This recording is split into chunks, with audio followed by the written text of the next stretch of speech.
Mheshimiwa Mwenyekiti, niungane na walionitangulia kukupongeza wewe binafsi, kumpongeza makamu wako, kumpongeza Mheshimiwa mbunge, lakini kuwapongeza waheshimiwa madiwani, kumpongeza mkurugenzi mtendaji pamoja na wataalamu wake kwa kupata hati safi.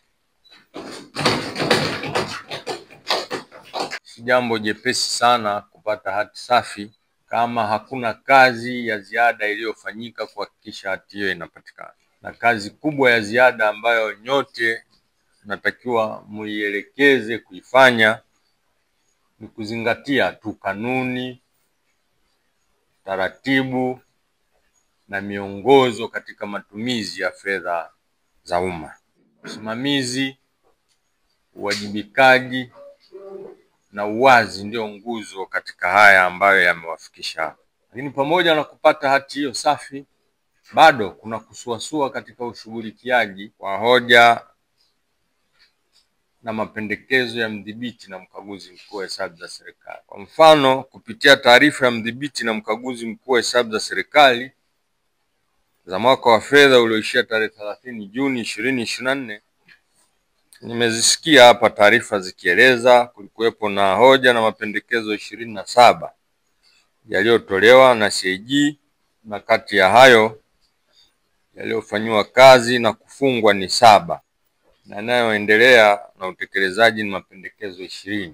Ukiangalia nakuta hapa kasi ya ushughulikiaji na ufungaji wa hoja ni ya kusuasua. Unahitajika kuongeza kasi. Kupitia mkutano huu naomba niwapongeze kwanza kwa ongezeko la makusanyo. Huko nyuma mlikuwa na kiwango kidogo cha makusanyo, lakini sasa hivi makusanyo yamefikia kwenye hatua nzuri, na hili jambo nalipongeza sana. Ukimsikia mbunge kupitia katibu wake anasema mkurugenzi anatosha na chenchi inabaki, manake kuna kazi ya ziada amefanya. Lakini swala la pili ambalo nalipongeza kwa dhati kabisa ni usimamizi mzuri wa miradi ya maendeleo. Miradi mingi iliyokuwa ikitekelezwa iko katika hatua nzuri, na mingine imekamilika, na hapa niendelee kusisitiza kasi hiyo iendelee. Wakati nimeingia hapa kwa haraka nilipokuwa na watazama waheshimiwa hawa, unawaona kabisa upo nao tu kimwili, lakini kiroho hawapo. Na sababu kubwa ni kwamba muda umekwisha, wanatakiwa warudi kwenda kuomba ridhaa upya. Sasa hapa hakuna miujiza, yaani kama ulikuwa unawatumikia wananchi, swala la kurudi wala sio hoja ya kukutia wasiwasi. Lakini kama ulikuwa upo tu, ukirudi kule watakuuliza tu ulikuwa wapi, na ukiwaambia nimerudi nyumbani watakuuliza ulikwenda kwenye nyumba ya nani kabla ya hapo.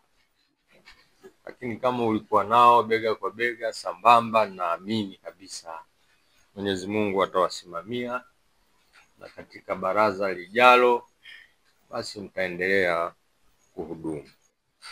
Agizo la kwanza ni katika hoja hizi ambazo zipo, wakuu wa idara na vitengo mshiriki kamilifu katika kuandaa majibu ya hoja, na mweke mpango kazi wa utekelezaji wa mapendekezo ya mdhibiti na mkaguzi mkuu wa hesabu za serikali